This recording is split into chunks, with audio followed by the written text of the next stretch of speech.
Imagine an old alarm clock, your faithful companion every morning, suddenly falling silent, its hands no longer moving. How would you feel? This alarm clock looks brand new, its sleek black shell still gleaming like it just came out of the box.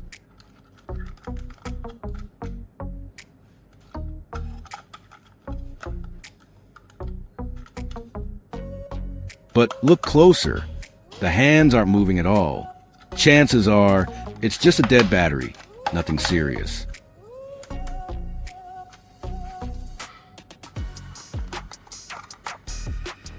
Watch the video until the end, and let me know which method you like the most. I'm really looking forward to hearing from you.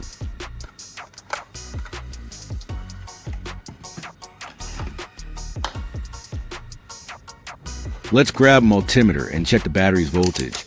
This quick test will tell us whether it's completely drained or still got some life left in it.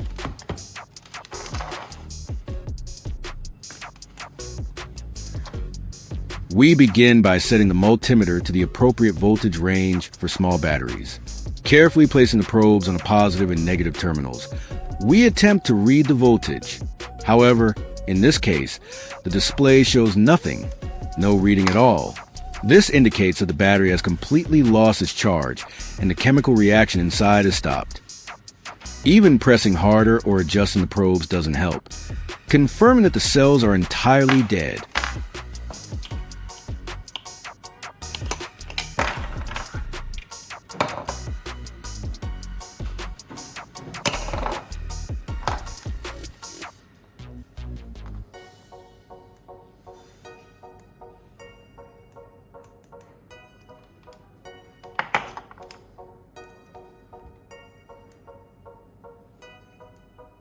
This quick measurement not only tells us the battery's state, but also avoids wasting time trying to use something that can no longer function.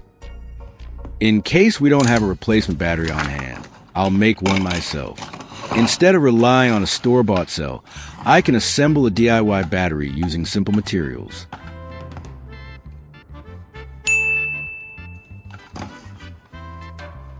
I decided to repurpose a broken LED to help create a new battery. To see which option works best, I tested two LEDs, one fully functional and one broken. Connecting the good LED, the voltage was stable, but it felt like overkill for such a small clock. Too much power for the simple mechanism. Then I tried the broken LED. Surprisingly, even though it no longer lit up, it still produced a small voltage suitable for the alarm clock.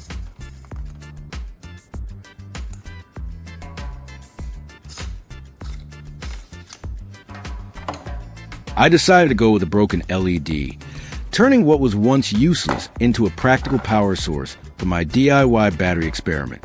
Next, I carefully opened the broken LED to access its internal components.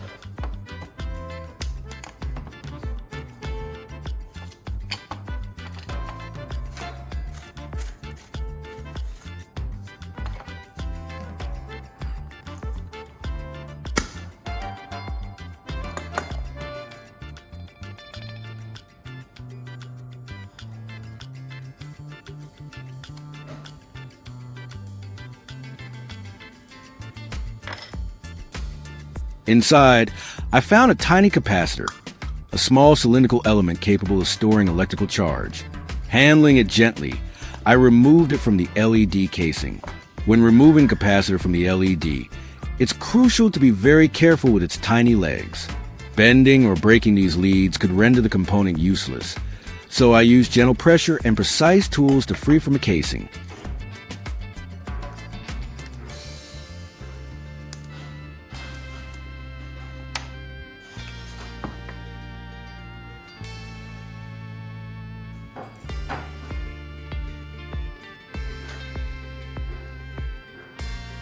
After successfully removing the capacitor without damaging its legs, the next step was to extend its leads with extra wires, plus.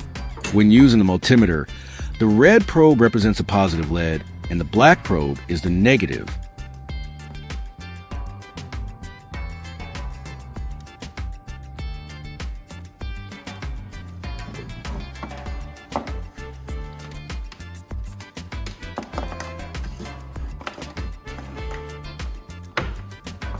Using thin, flexible wires, I carefully soldered them to capacitor's legs, creating a longer connection that would make it easier to integrate into the DIY battery circuit.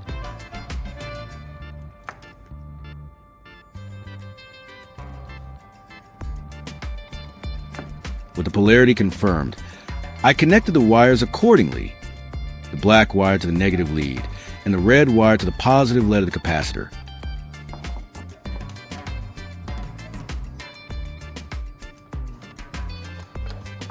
So when I touched the red probe to one leg of the capacitor and the black to the other, I watched the reading closely. If it briefly shows a voltage or a small charge and then drops, that tells me the red probe is touching the positive leg. This confirms the polarity: red for positive, black for negative.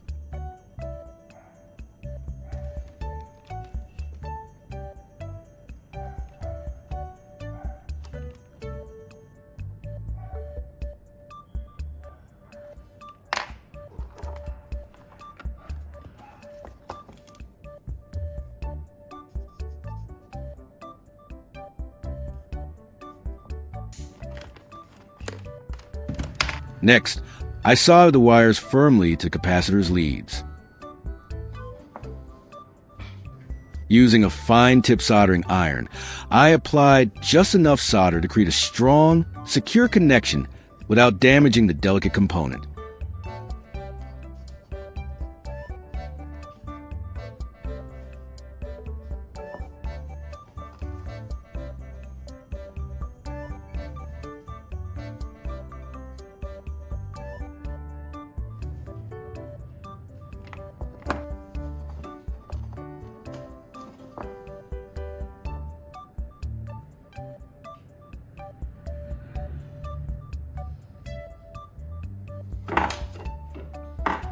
Now, it's time to prepare a small solar panel. This panel will serve as the main energy source for the DIY battery setup. By positioning it correctly, it can convert sunlight into electricity, which will then charge the capacitor and power the alarm clock. Before connecting the solar panel, I measure its voltage using a multimeter. By placing the probes on the panel's positive and negative terminals, I could see how much power it could provide under the current light conditions.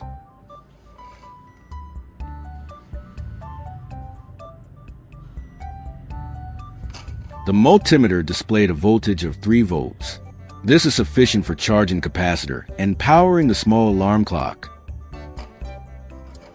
With this reading, I know that the solar panel can provide enough energy under current lighting conditions. When I covered the solar panel, blocking the sunlight, the multimeter reading dropped noticeably. The voltage fell as the panel could no longer generate electricity without light. Consequently, the capacitor stopped receiving energy.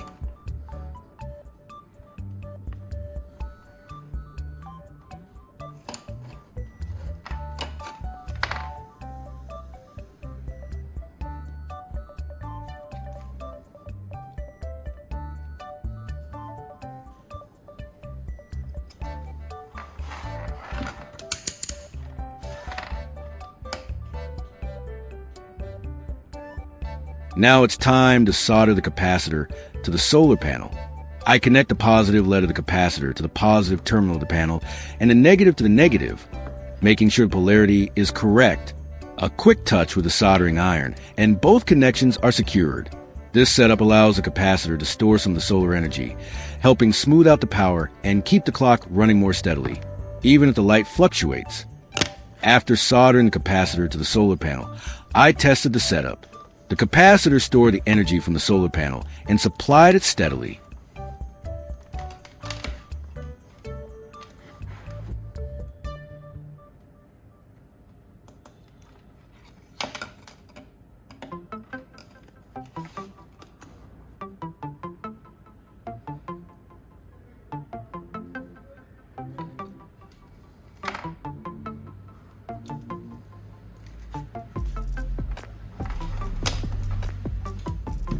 Next, to make it easier to connect the solar panel to other devices, I'm attaching a pair of alligator clips.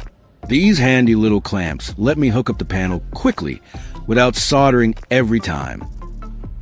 I soldered the red clip to the positive wire and the black clip to the negative. Now I've got a reusable, plug-and-play power source ready for future DIY experiments.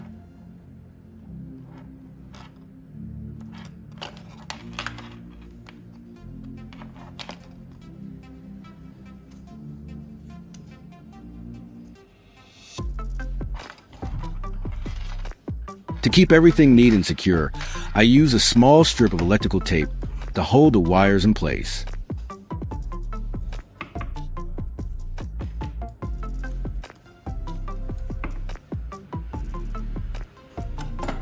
With the solar panel securely fixed and all connections in place, I'll test the alarm clock.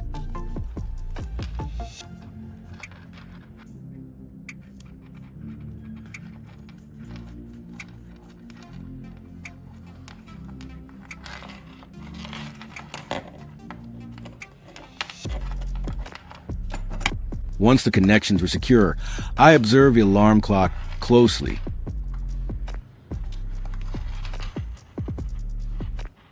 To secure the solar panel to the alarm clock, I use hot glue, carefully applying small amounts around the edges. I press the panel gently into place. Making sure it was stable and wouldn't move. The hot glue holds the panel firmly, without damaging the clock or the capacitor connections. Observing the clock over the next few minutes, it ran steadily without any interruptions.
Almost immediately, the hands began to move, confirming that the capacitor was receiving energy from the solar panel and supplying it to the clock.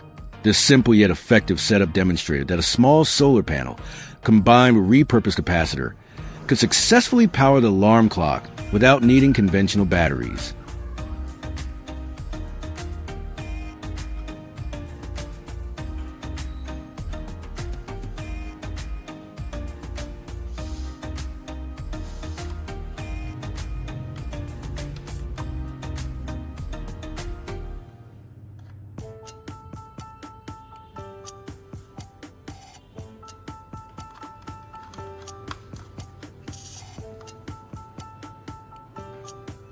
What do you guys think?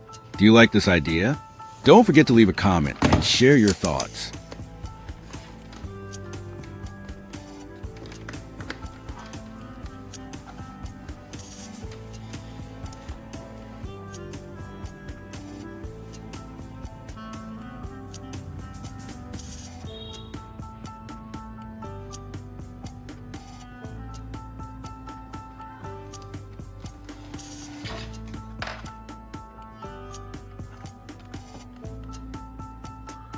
The hands moved smoothly, and the alarm mechanism remained responsive.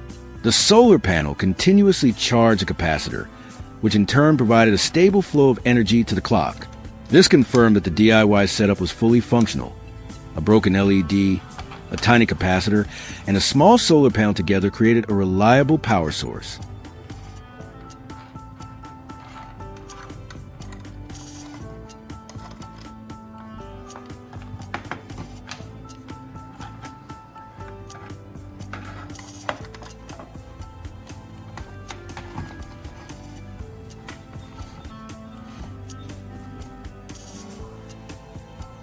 It was satisfying to see the clock, once silent due to dead batteries, now ticking again thanks to this creative, self-made solution.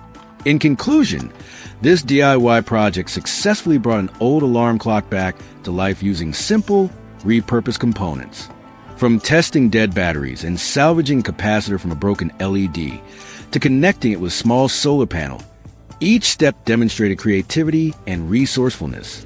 The clock now runs reliably, powered entirely by sunlight, showing that even discarded electronics can be transformed into functional devices. This experiment not only revived a silent timepiece, but also highlighted the possibilities of sustainable and inventive DIY solutions.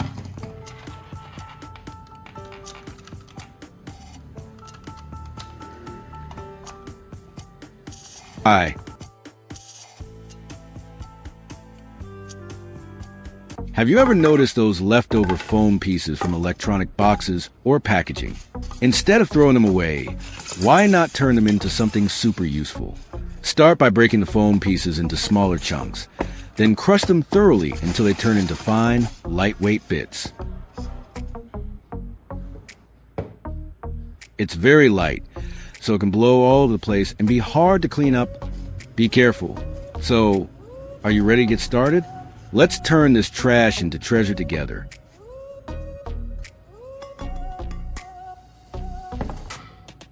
Next, prepare a round piece of wood with a small hole in the center and a rivet. This will be the base for our project, helping to hold everything firmly in place.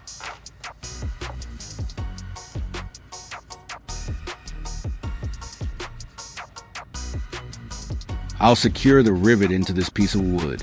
I'll carefully place these foam pieces into the hole, pressing them down a bit so they fit snugly inside. This will help keep them steady while I continue with the next steps of the project. Next, I'll add a few drops of super glue to hold everything firmly in place. Make sure to apply it carefully so the foam stays secure without making a mess. As the super glue drips onto the foam starts to dissolve as soon as the glue touches it, melting slightly and forming a sticky, compact layer. This reaction helps the pieces bond tightly together, making the structure even more solid. Now, place the rivet on top of the glued foam while it's still soft. Press it down gently so it sinks in a little and stays centered. This will help the rivet bond firmly once the glue fully hardens. When combined, the melted foam and the rivet create a firm, stable joint. The foam acts like a cushion that fills in any gaps, while the hardened glue locks everything tightly together. This makes a connection both strong and durable, perfect for holding small parts in place. Once the glue is fully dry, you can really feel how firm the connection has become. The rivet is locked tightly in place, and the foam, which is hardened around it, forms a solid base that feels almost like plastic. Even if you try to twist or press on it, nothing moves. It stays completely stable. This strong bond shows how effective the combination of foam and glue can be when used the right way. Now I'll attach it to the drill, and just like that, you can turn it into a roller. You can even stick sandpaper onto it to use as a sanding tool, perfect for smoothing surfaces or polishing small items. After finishing all the preparations, it's time to move on to the main part, fixing this fan. This fan is quite old, and part of its plastic frame is broken off, leaving a noticeable gap. The damaged area looks rough and uneven, making the fan appear worn out and less appealing. Now, I'm going to remove the broken part so I can start fixing it properly.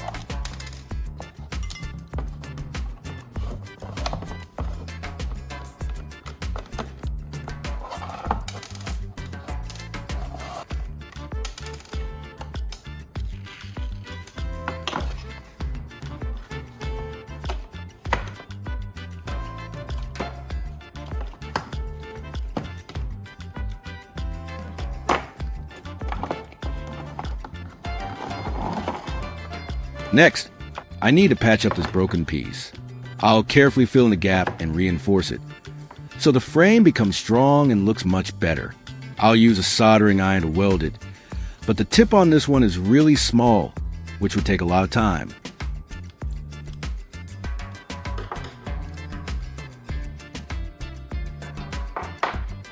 So instead, I'm going to switch to this flat-headed bolt to replace the soldering tip, making the job faster and more efficient. Next, I'll take a piece of wire mesh to use as a support frame. This will provide a sturdy base and help hold the repaired part securely in place while I work on it. I'll repurpose an old sip to use for this. It's perfect as a support or holder, saving me the need to buy anything new while still giving a strong, stable base.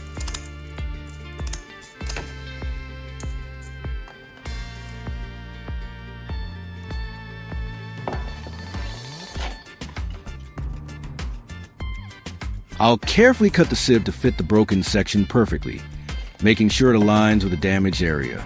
This way, it will provide precise support and blend seamlessly with the fan's frame.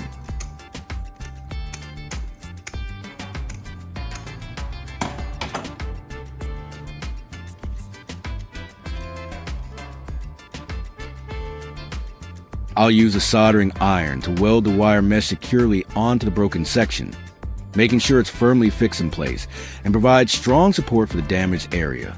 Once soldered, the wire mesh feels incredibly solid. It's tightly bonded to the broken frame, so there's no wobbling or shifting.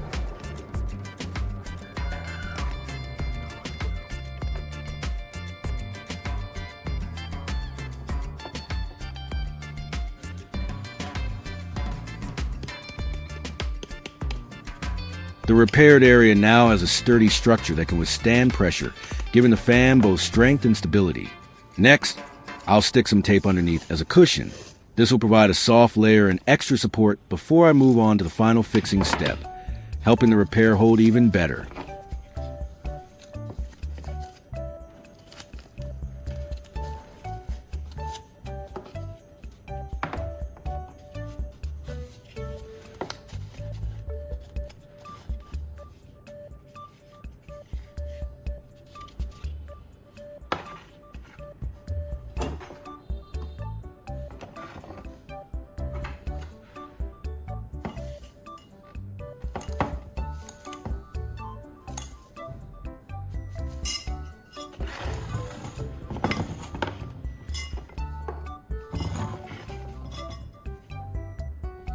Now, I'll spread the foam over the taped area and combine it with super glue. The foam will fill in any gaps and, once the glue sets, create a solid, reinforced layer that strengthens the repair even more. This foam and glue mixture works perfectly for patching because it's both flexible and strong.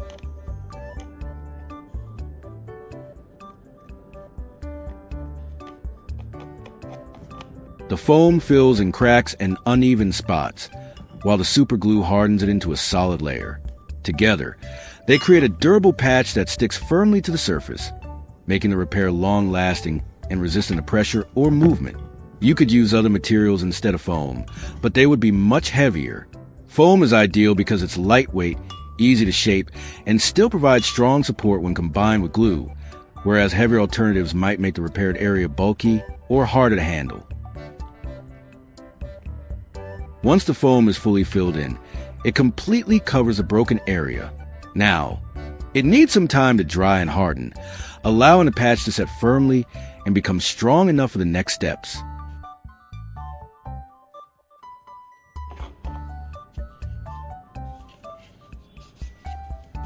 The foam and glue patch is now hardened, leaving a solid, smooth surface where the broken section used to be.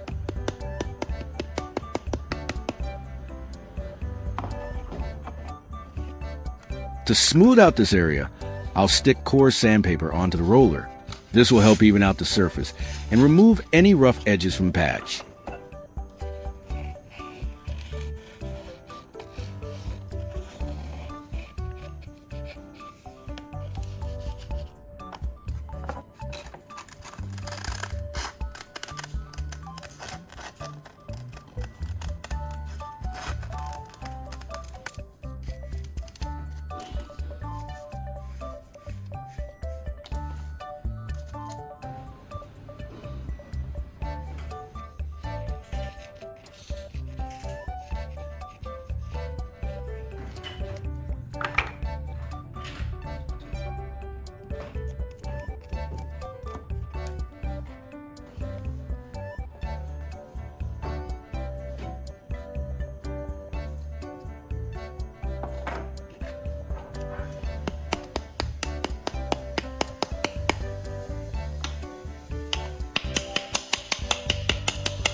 Once it's dry, I'll remove the tape.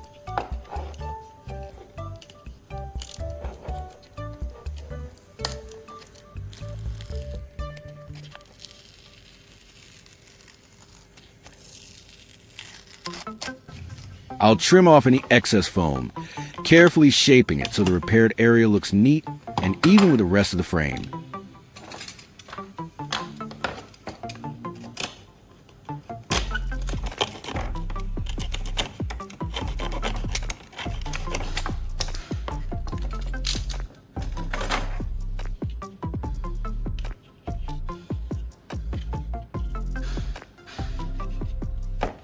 Next, I'll attach the roller to the drill.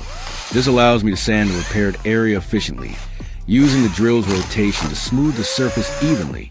I'll turn on the drill and start sanding the surface roughly.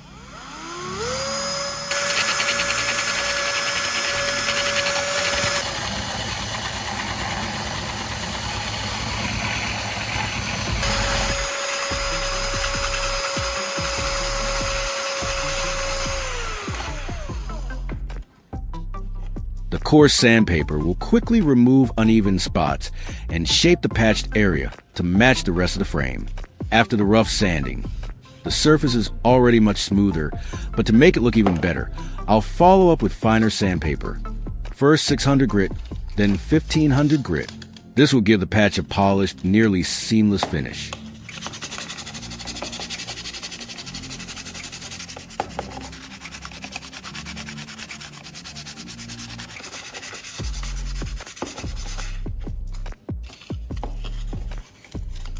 As I sand with a fine grit paper, the surface becomes progressively smoother. The scratches from the coarse sandpaper disappear, and the patch starts to blend seamlessly with the surrounding plastic. You can almost see it taking on a polished, uniform look, ready for finishing touches. Next, I'll spray some WD-40 onto the surface and wipe it clean with a cloth.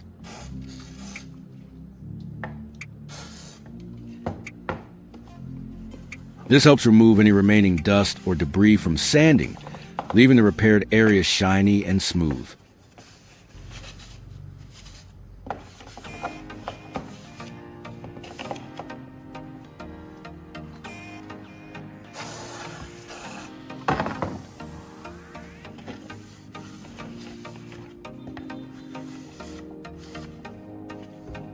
After wiping it down, the surface looks clean and polished.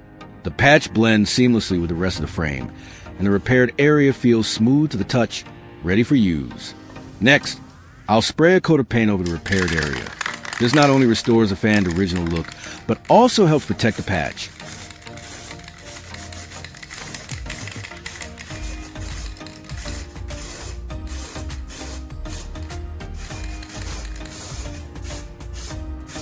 Giving it a uniform color and a finished, professional appearance. After spraying the paint, the repaired area looks smooth and even, seamlessly matching the rest of the fan. The color is uniform, and the surface has a fresh, polished finish, making the repair almost unnoticeable.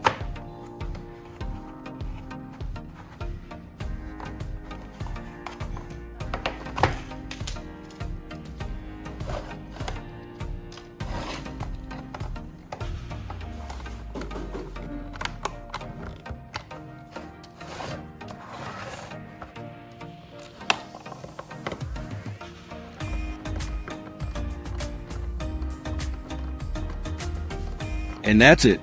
The fan is fully repaired. What was once a broken, unsightly frame is now strong, smooth, and visually restored. With just a few simple materials and steps, we've turned a damaged item into something functional and nearly as good as new. It's a perfect example of how a little creativity and effort can give old things a second life. If you found this guide helpful, give it a try yourself. Don't throw away broken items. With some DIY magic, you can fix, restore, and even improve them. Share your results and inspire others to turn trash into treasure.